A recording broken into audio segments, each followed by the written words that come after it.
If automation is new to you, particularly in this digital space, there might be a few things that it's helpful for you to pick up.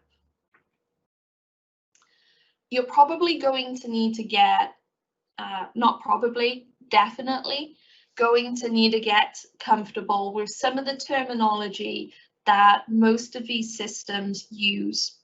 So one is a trigger.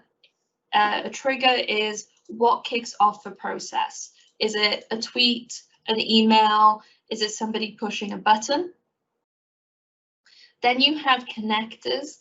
These will be where you add in your credentials for Twitter or for your email or for Xero or whatever, because without those authorized connections to systems, you can't automate interactions with them. And then conditions. So conditions are the filters that you're going to need to apply.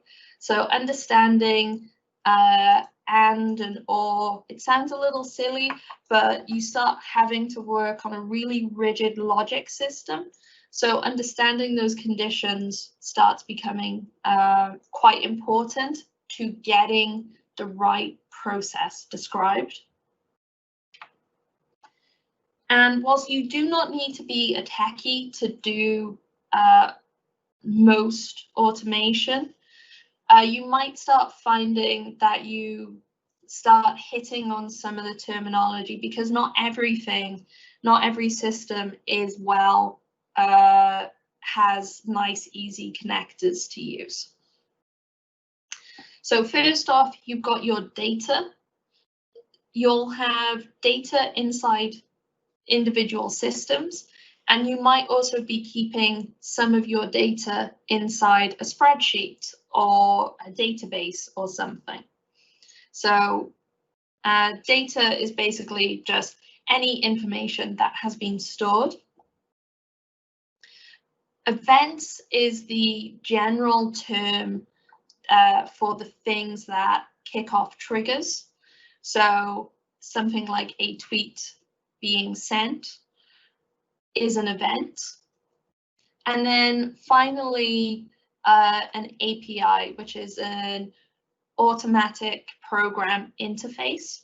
An API is basically like a website for other computers. It doesn't have any of the pretty things that we need as humans. It just has the bare information. And like with websites and apps, sometimes APIs will need authentication, so they'll need logins and things like that to be able to talk to each other. So if you find that a system doesn't automate very easily with the connectors that are available inside Power Automate or Zapier or IFT, then it might be that an API is available, at which point there are quite a few techies who can do things to automate for you, or you might want to go and do a bit of learning yourself. Not for the faint of heart, but it is doable. And then the other final option is if it doesn't have an API, that might be where the robotic process automation comes in. And Power Automate has an RPA option, so you can have Power Automate running on your desktop and acting on your behalf with systems. You'll need a little bit of a mindset shift. So you cannot automate your business overnight, and a lot of people won't internally in your business won't trust a lot of automation that happens at once. So start small, try it out, learn and change and build up a new mindset. And a big part of that is an experimental mindset. So not everything that you endeavor to automate will automate easily. Quite often, you might not be able to get 100% of the task automated. That isn't a failure. That is an experiment or a partial success.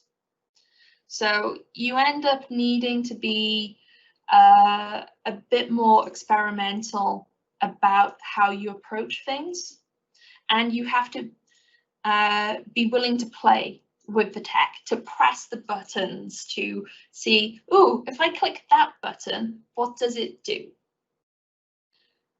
Experimenting with tech and making sure that you put like some safety rails around yourself when you do so is important to helping you change your approach and delivering automation successfully.